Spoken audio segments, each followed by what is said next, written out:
د وآ، دا وأر، دار. دار دور كانت أول كلمة.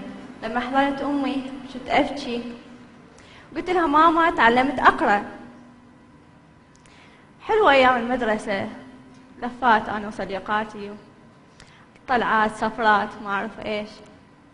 لكن ورا 8 أعوام حضنتها مرة ثانية وأنا أبكي، لأني كنت عارفة إنه حترك الدراسة لأن تزوجت. خلال هاي الفترة إنه حتى أروح البيت زوجي كان لازم أخذ ألعابي وأروح إلى بيت آخر. أمي وصتني إنه ماما حتى الحين إلى بيت ثاني بأم وأب ثانيين كبار بالعمر، مرضى أيضا يحتاجون إلى رعاية مثل ما تراعينا وحراعيهم. من صار عمري 17 عام كنت أشوف البنات ماخذات كتبهن ورايحات للمدرسة، بالوقت اللي أنا كان عندي بنات 3 ماخذتهن ورايحة حتى أزور أهلي.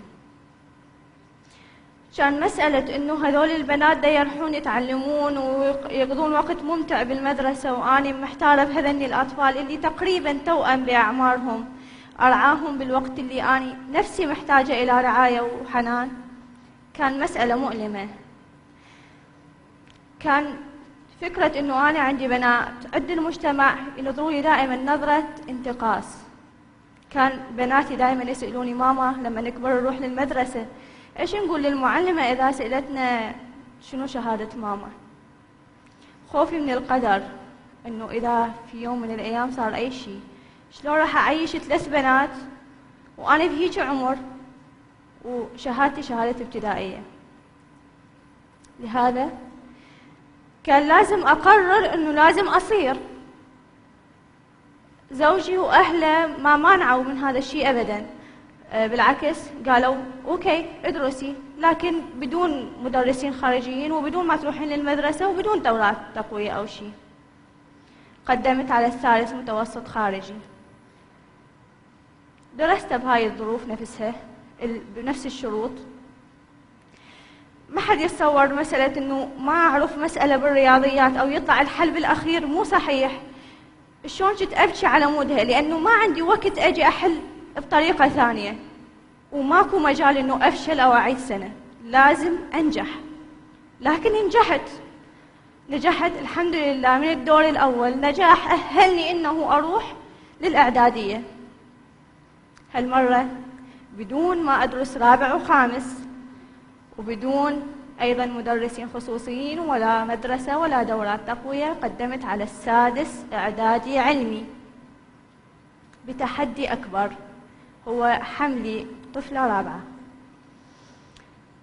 طبعاً كان بالامتحانات دموعي تطلع من وحدها من آلام الحمل، فالدموع تطلع من وحدها وتغوش الأوراق أمامي أو أوراق الحل، فكنت أضطر أسلم الورقة للأساتذة قبل انتهاء المدة، لأن الألم بعد ما يخليني أقدر مستمر بالقعدة. بالرغم من كل هذا أنا نجحت من الدور الأول، نجاح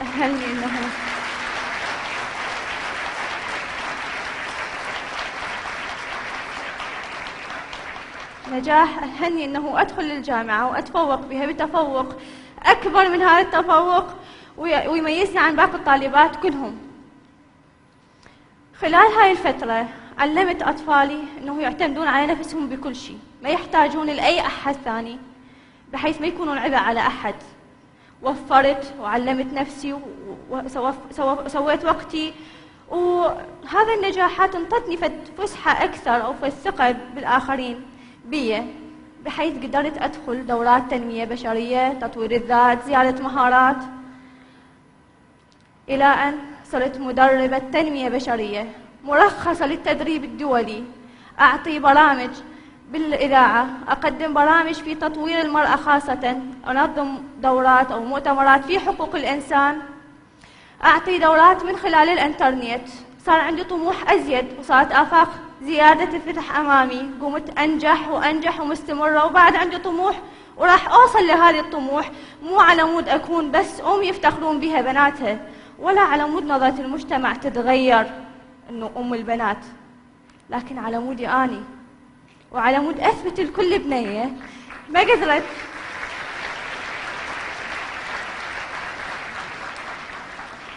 أثبت لكل بنية منعتها ظروفها الزواج أو المجتمع أو الأطفال إنه تكمل دراستها أو تحقق طموحها، إنه هي متى ما خلت ببالها وقررت راح تقدر وتقدر وتقدر.